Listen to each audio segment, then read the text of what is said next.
کے آنگن میں عید ہے، بی بی زہرا کے آنگن میں عید ہے۔ دوسری وجہ ہے عید زہرا منانے کے اعتبار سے، وہ یہ ہے کہ اس دن ملعون عمر ابن سعد ابن زیاد اور دو ملعون اور ہیں، ایک شمر ہے اور ایک حسین ابن نمیر جو کہ حضرت شہزادہ علی اکبر علیہ الصلوۃ والسلام کا قاتل تھا۔ شہزادے کے نام پہ درود بھیجیے نا، اللہم صلی اللہ علیہ وسلم۔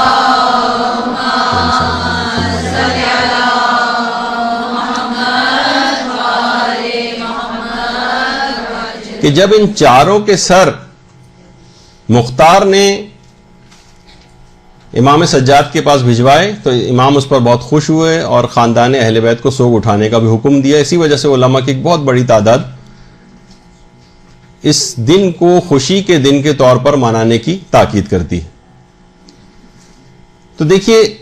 یہ جو شخص تھا عمر ابن سعد، اس نے اہل بیت، یہ تو خیر مووی کے اعتبار سے جو آپ مختار وغیرہ کے اندر دیکھ رہی ہیں، ورنہ ظاہر ہے کہ اصل تصویر تو کوئی نہیں ہے اس کی، کہ اہل بیت کے اوپر جو ہزاروں مظالم کا باعث یہ شخص تھا، اور اسیروں پر بھی نہ جانے کیا کیا مظالم اس شخص نے کیے، اور اس نے وہی تھا کہ جس نے کہا تھا لوگوں گواہ رہنا کہ خیموں کے اوپر سب سے پہلا تیر میں نے چلایا ہے، اور سب سے زیادہ زہرا کے گھرانے کو اس ملعون کے جہنم واصل ہونے کی خبر میں بے انتہا خوشی محسوس ہوئی تھی، اور اسی مناسبت سے اس کو عید زہرا بھی کہا گیا ہے۔ یہ وہی عمر سعد ہے کہ جوانی میں جب یہ جوان تھا تو امیر المومنین نے اس کو دیکھ کر کہا تھا کہ اے عمر ابن سعد، اس دن تم کیا کرو گے جب تم خود کو جنت اور جہنم کے درمیان گم پاؤ گے اور بالآخر جہنم کو اختیار کر لو گے۔ اور سن 60 ہجری میں ہی امیر المومنین کی جو پیشگوئی تھی یہ پوری ہو گئی۔ ابن زیاد نے شہر رے کی جو حکومت تھی اس کو امام حسین سے جنگ کی ایک شرط قرار دیا تھا، اور امام حسین علیہ السلام نے مکمل پوری کوشش کی تھی کہ کسی طریقے سے یہ شخص راہ راست پر آ جائے، مگر اس پر دنیا غالب تھی، حب دنیا کا شکار تھا۔ بہرحال امام نے اتمام حجت اس کے اوپر کی، اور جب یہ کسی صورت میں قائل نہیں ہوا تو امام نے پھر اس کے متعلق یہ بات کہی کہ تجھے موت بستر پر ہی دبوچ لے گی، اور خدا بھی تجھ کو قیامت کے دن معاف نہیں کرے گا، اور خدا کی قسم عراق کی گندم کا ایک دانہ بھی تو نہ کھا سکے گا، یعنی جس شہر ریک کو تو چاہتا ہے کہ حاصل ہو جائے، تجھے عراق کی گندم کا ایک دانہ بھی کھانا نصیب نہیں ہوگا۔ تو اس نے امام سے ایک استہزاء کیا تھا اور مذاق کیا تھا، ٹھیک ہے اگر گندم نہ ملی تو میں جو کھا لوں گا۔ اور کربلا میں اسی ملعون نے امام حسین کے جسم پر گھوڑے دوڑانے کا حکم دیا، اور اس کے بعد 11 محرم کو اہل حرم کو اسیر کر کے اپنے نجس ساتھیوں کے جسموں کو دفن کرنے کے بعد امام حسین ان کے ساتھیوں کے پاکیزہ جسموں کو اسی طرح سے بے گور و کفن میدان کربلا میں چھوڑ کر کوفے کی طرف روانہ ہو گیا۔ اس کے مظالم کی ایک بڑی تفصیل ہے۔ تو سب سے زیادہ خوشی اس لحاظ سے حضرت زہرا کو ہوئی ہوگی اس کے واصل جہنم ہونے کی، اور مختار کے قیام کے بعد پھر مختار کے غلام کے ہاتھوں یہ اپنے ہی گھر میں واصل جہنم ہو گیا۔ اور یہی وجہ ہے کہ علامہ مجلسی نے زاد المعاد میں بھی لکھا ہے کہ جیسے کہ بہت سے افراد یہ بات کہتے ہیں کہ عمر ابن سعد لعین اسی دن واصل جہنم ہوا ہے، 9 ربیع الاول کے دن۔ اگر ایسا ہے تو یہی بہت کافی ہے اس دن کے شرف اور فضیلت کو بڑھانے کے لیے، تو اس لحاظ سے یہ بھی بہت کافی، یعنی وہ پہلی والی بات اگر نہیں بھی ہو تب بھی یہ بات بہت کافی۔ اور اس کے بعد جیسے کہ ابھی میں نے کہا کہ مختار کے قیام کے بعد یعنی خود مختار کے غلام کے ہاتھوں یہ اپنے گھر میں ہی قتل ہو گیا، اور اس کے بعد حنفیہ نے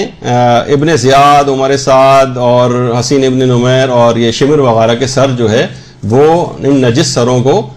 خدمت حضرت امام سجاد علیہ الصلوۃ والسلام میں بھیجا۔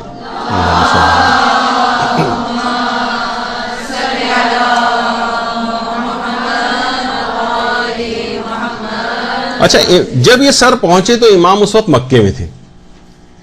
تو 9 ربیع الاول کا دن تھا جب امام کی ان سروں کے اوپر نگاہ پڑی تو فوراً شکر کے سجدے کے اندر گر گئے اور کہا کہ اے پالنے والے، تیرا شکریہ ادا کرتا ہوں کہ تو نے ہمارے دشمنوں سے انتقام لیا. اور اس کے بعد سجدے سے سر اٹھایا امام نے اور کہا کہ خدا مختار کو جزائے خیر دے کہ اس نے ہمارے دشمنوں کو قتل کیا. باقاعدہ بہار الانوار وغیرہ میں بھی روایت موجود ہے. اچھا، جس وقت یہ پورا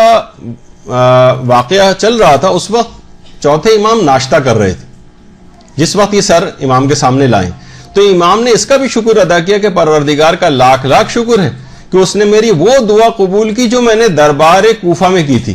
کہ جب میرے والد کا سر ابن زیاد کے سامنے تشت میں لا کر رکھا گیا تھا تو وہ ملعون ابن زیاد اس وقت ناشتہ کر رہا تھا. تو میں نے پروردگار سے دعا کی تھی کہ پروردگار مجھے اس وقت تک موت نہ دینا جب تک کہ میں اس ملعون ابن زیاد کا کٹا ہوا سر نہ دیکھ لوں. اور امام کی یہ دعا اس کے بعد قبول ہوئی. اس کے بعد روایت میں کہ امام زین العابدین علیہ السلام وہاں سے اٹھے، اپنے گھر کے اندر تشریف لے گئے اور وہاں پر موجود مخدرات عصمت و طہارت جو خواتین تھیں ان سے فرمایا کہ تم لباس غم کو تبدیل کرو، آنکھوں میں سرما لگاؤ، بالوں میں کنگھی کرو. اور اہل حرم نے امام کے حکم کے مطابق عمل کیا. اور کیونکہ امام حسین کی شہادت کے بعد سے لے کر اب تک اہل حرم نے خود پر ہر قسم کی زینتوں کو حرام قرار دیا ہوا تھا، بالکل زینتوں کو ترک کیا ہوا تھا، ذرا سی بھی زینت نہیں کرتے تھے. اور اس دن کی وجہ سے کہ امام نے باقاعدہ اس دن کو خوشی منانے کا اور لباس غم اتارنے کا حکم دیا، تو اسی وجہ سے علماء نے اس دن کو عید زہرا اور ایک خوشی کا دن جو ہے وہ قرار دیا. درود بھیجیے محمد علیہ.